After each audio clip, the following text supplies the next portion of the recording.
I'm sick right now, so I'm just gonna upload this compilation of older videos about Persona 3 Velvet Blue. Quick summary. This is a light novel that was translated into English a few years ago after Fiverr drew attention to the fact that it exists. I made a few videos following this news, hoping to increase awareness, and then a video on it proper. They didn't do all that well, but it's a compilation. It's something to hold me out for the week. And that's basically just what this compilation is. Just a holdout video until I get a bit better. But hopefully you will still find some enjoyment with it. Good day, Internet, and today I'd just like to take a quick moment of your time to kind of draw attention to this here light novel fan translation project, Persona 3 Portable Velvet Blue. Now, if you don't know what a light novel is, it's basically kind of like a novella, but not quite. I've heard them be called anime books before, but what they are is basically these very short books with very long chapters. Sometimes these chapters can be adapted into an entire episode or even more of TV anime if you see a light novel adaptation. Now, personally, I think that the golden age for light novel adaptations has unfortunately kind of gone past, with most of the really good ones in recent times going unnoticed. But I would just like to really draw attention to this one here. Now, how light novels usually function and how it's deviated from others is that usually there's this big illustration right before the chapter, and then some illustrations inside of it will be kind of laid out more like manga panels, especially action scenes. So yeah, if you are interested, this one is, and are also a Persona fan, this one is currently being translated, and at time of writing has 3 of its 6 chapters done. Chapter 4 here is being worked on now. And this is actually from the Persona 3 portable perspective, but with Elizabeth as the protagonist's attendant. Now, this one is actually very interesting because this actually was picked up as a project very recently. And what happened was YouTube content creator Fiverr kind of highlighted that there were 3 Persona 3 light novels that were never translated. And so it had a Google Docs that had the scans of all of them, and so this caught the attention of translators Akemi and Nico Nicotine, who decided to take up the project, with Lunar Rouge joining in later. At least that's from what I can tell, comparing how it looks now to the screenshots of when Fiverr made his video on it. Now I want to really highlight this specifically because this is a very obscure project right now. I have not been able to find it anywhere except for this Google Docs page that hosts it. And if you don't know, that can be very detrimental to light novel translations because they can become very obscure very quickly. It's not on Bakatsuki here, which is considered to be the premier website for light novels, at least back when I was really into them. If there was a light novel translation ongoing, it was on Bakatsuki. I typed in Persona 3, and the only thing I got was Persona Cross Detective Naoto. You can click on this right here, and you can see that. Now, this entire light novel has been translated, and there's actually this has the full PDF for download, and there's also a link to the entire thing on the wiki. But I've actually also looked for this specifically on various search engines. I haven't been able to find much about it. I haven't been able to find any links to this of it. And over them, I haven't been able to find any links other than the Google Docs that was in Fiverr's video. That is the only link I've been able to track down relating to it. I know that sometimes search engines do bury information, either intentionally or not, but I think that this is just a very obscure thing that not a lot of people know about right now. I looked at it both on both DuckDuckGo and Google, and I did get a bit better luck on Google. I found a Reddit. I found this little. I found this little thread on r/persona asking has anybody translated Persona 3 Portable, and this is like from 2018. So it's actually getting translated now, and it's pretty good so far. Or it's not taking too long for chapters to be updated from what I can tell. But what's actually interesting is that this actually had a link to the Internet Archive that had a number of these light novels, revealing that at least 2 years ago, or probably longer, there was actually a fan attempt to translate Persona 3 Owari no Kakeru.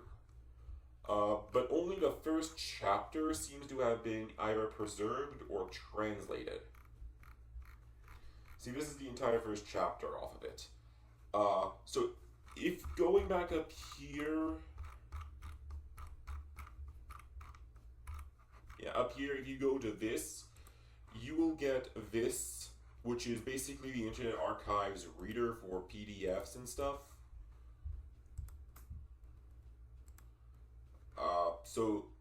And I actually did try to see if there was a chapter 2. I took the URL and replaced chapter 1 of chapter 2, and it just led me to the exact last page of this scanlation here. So yeah, if anybody knows if this is all that there ever was, or if there is more that just hasn't been preserved on Internet Archive, I'd really appreciate it if you let me know. But for now, but I really don't want Persona 3 Portable Velvet Blue to go in that direction. So I really want to just highlight that this exists and this is ongoing. Maybe the translators could upload this to more websites, because Bakatsuki tends to have ongoing translations of things pretty commonly. And I think that not being on websites that people that light novel fans specifically associate with reading fan translations of light novels is really going to hamper this. So I'm really hoping that I can just spread some awareness that this exists. Now I haven't read much of it. I've only read the first chapter, but I do just want to highlight that this is a good translation so far. I really like how the very first paragraph actually gives reference to Belladonna and Nameless. I just really like that. It was just a nice little callback, honestly. They make cameos in this novel. I hope to. Now, I'll be reading more of this, and I actually want to make an entire video on this once it is completed. Once this is completed, I'll be making a video about this, and that's a promise. But I just want to kind of highlight this. I'm hoping that I can get some people to kind of spread awareness, put this on multiple websites so that it can be properly preserved, and maybe follow these guys on social media and stuff, which I should probably do myself. But I'm really hoping that they can get some support for this, because fan translations are not easy and they often aren't monetized. At least I don't think they're asking for any monetization for this. So that's basically the point of this, just to highlight the fact that this is ongoing, that this is a translation ongoing. And you can read the first 3 chapters right here. Here with chapter 4 being worked on. And I just want to... And I hope that I can at least convince some of you to at least give this a try. Because this is a very interesting concept, and apparently these are semi-canonical. So yeah, that's just going to do it from here. I'm just going to leave off there and ask that you do all that YouTube stuff, have a care, likes, subscribe, and share. Not really for this video, but and even if you don't share this video, sharing that Persona 3 Portable Velvet Blue exists and is getting a fan translation would be great. Please do that. Well, I said I'd make an update video once Chapter 4 got completed, and here it is. For those just joining me, this is Persona 3 Portable Velvet Blue, a light novel that is currently being fan translated, and more recently, Chapter 4 has been completed. You can see right here that that Chapter 5 is 0% completed, Chapter 4 is 100% completed. And this happened just today, in fact. Well, technically it was just minutes before midnight in my area, but it was still less than 24 hours ago. And I wanted to get around to this sooner, but some real-life problems got in the way. I was kind of busy today, so I couldn't do it until now.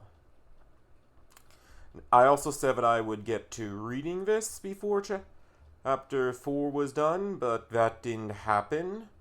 I ended up trying to read Persona Cross Detective Naoto instead to see how bad it was, because I was actually really curious, because it has a complete fan translation. It can't be that bad if it has a completed fan translation. That was basically my mindset, although I did try to do so to go with as little bias as possible going in. I like going into things blind. And one thing to note about this translation specifically is that Luna Rouge has been taken off the translation team, which is interesting. I'm a bit curious as to why, but that can come later. Now, this should be where the video ends. I'm trying not to ramble like I did last time, but I also want to kind of use this opportunity to talk about the recent completion of 2 Shin Megami Tensei fan translation projects. The first is the Shin Megami Tensei The first is the PlayStation port for Shin Megami Tensei on the PlayStation. The first of which is this one right here, the English patched version for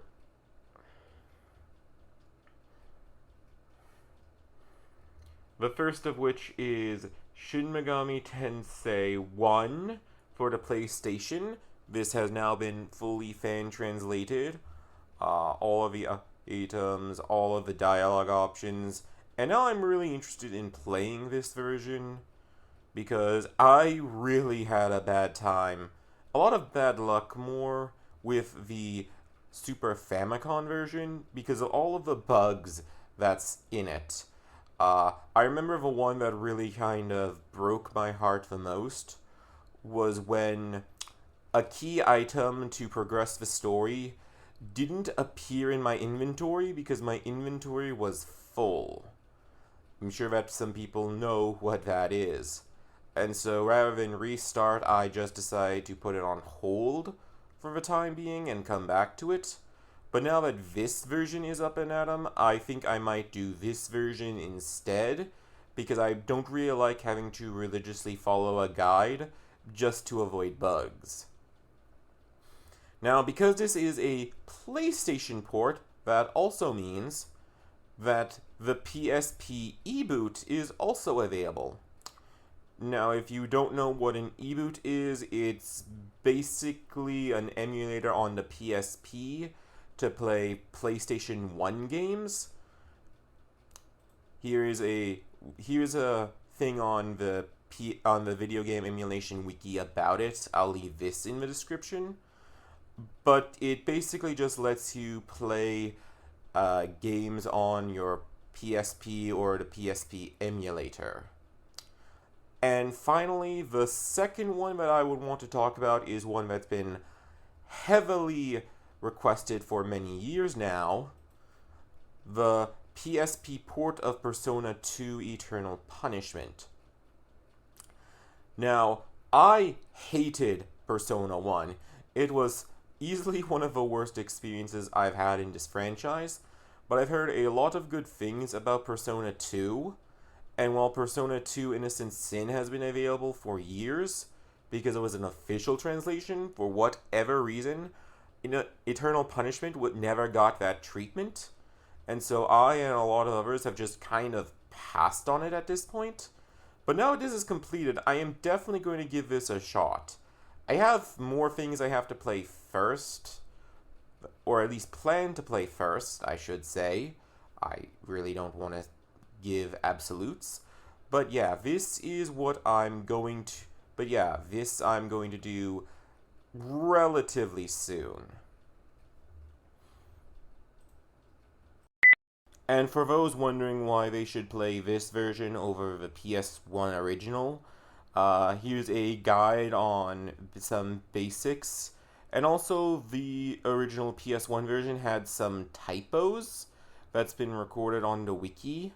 So I have to question the translation, though it is clarified on the GitHub page for this, that this is just a helped up version of that version.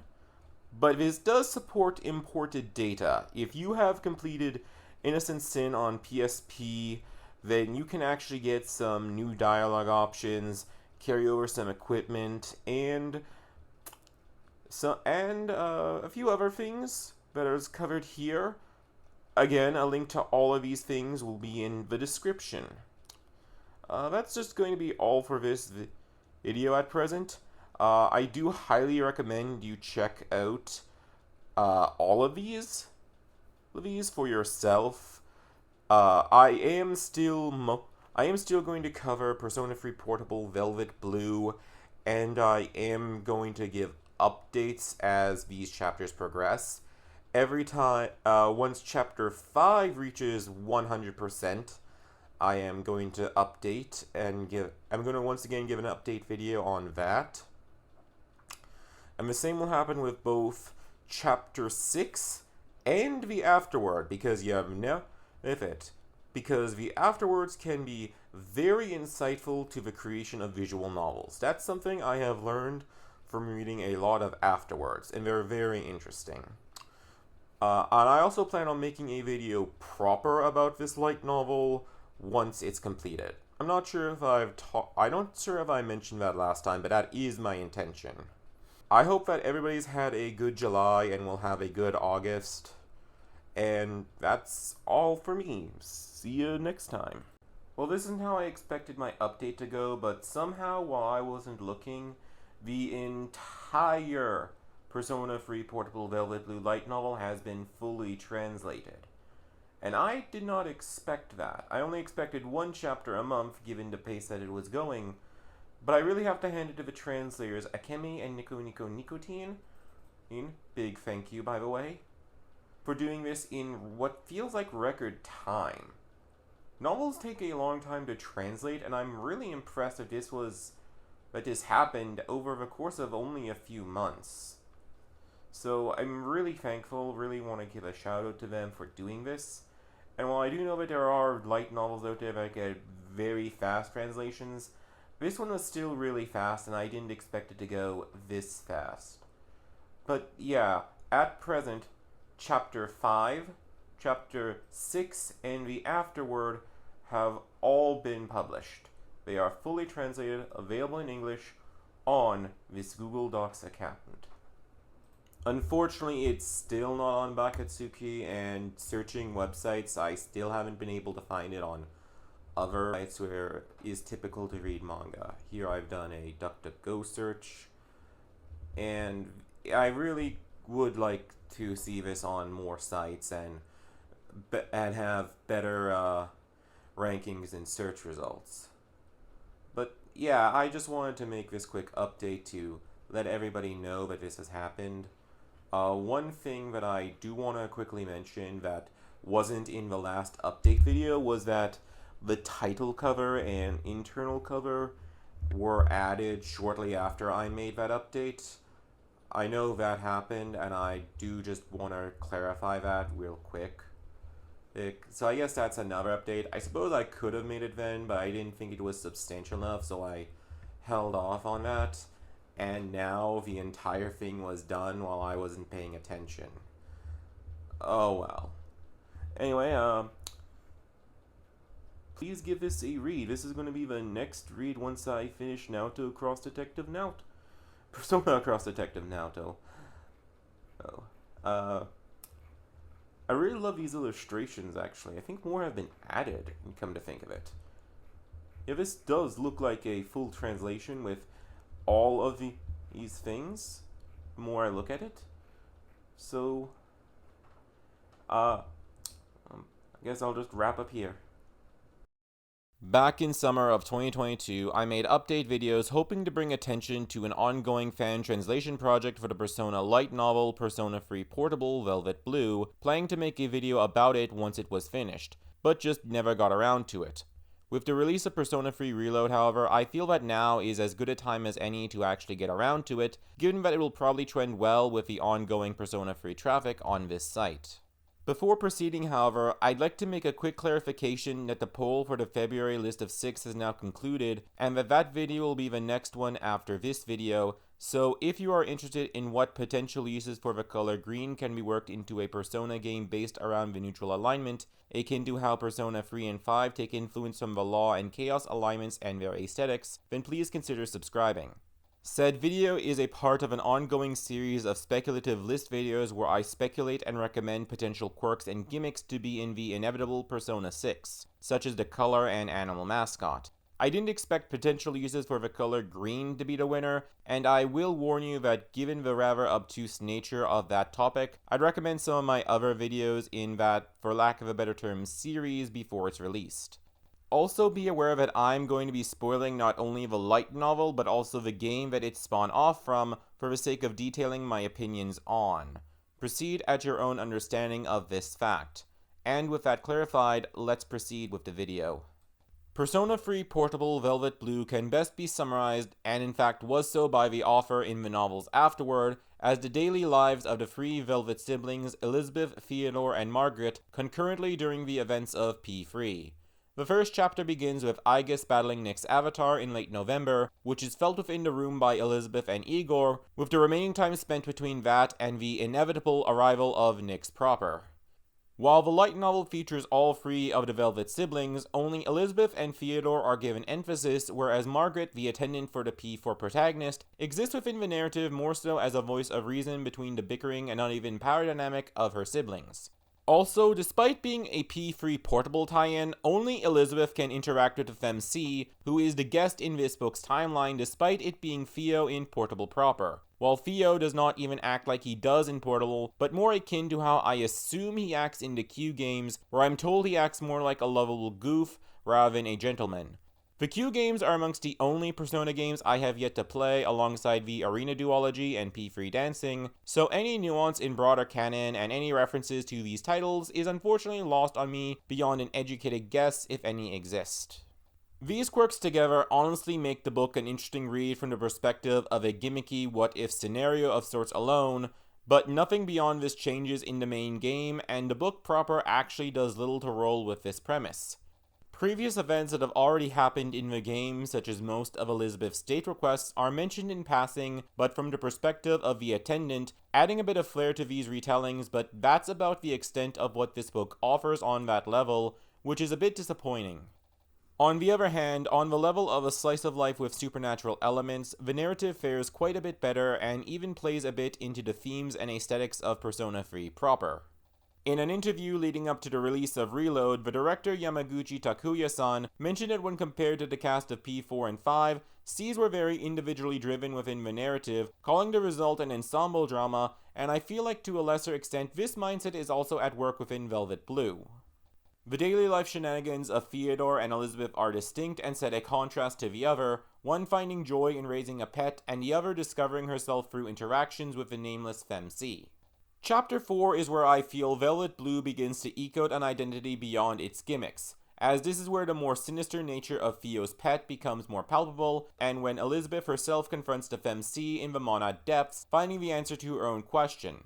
This is in stark contrast to Theo, whose lack of ability to interact with the FEMC leads him to emotionally project onto an extremely small and timid Maya-like shadow that he names Pochi, a common name in Japan akin to the Western world spot.